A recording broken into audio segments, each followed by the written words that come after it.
কবিগুরু রবীন্দ্রনাথ ঠাকুরের লেখা ২ বিঘা জমি কয়েকটি লাইন আপনাদের সামনে পাঠ করছি। শুধু বিঘে ২ ছিল মোর ভুঁই, আর সবই গেছে ঋণে। বাবু কহিলেন বুঝেছ উপেন, এ জমি লইব কিনে। কহিলাম আমি তুমি ভূস্বামী, ভূমির অন্ত নাই। চেয়ে দেখো মোর আছে বড় জোর, মরিবার মতো ঠাঁই।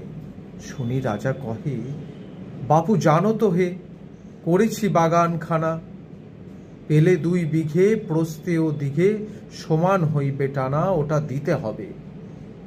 কহিলাম তবে বক্ষে জুড়িয়া পানি, সজল চক্ষে করুণ রক্ষে গরিবের ভিটেখানি। সপ্তপুরুষ যেথায় মানুষ, সে মাটি সোনার বাড়া।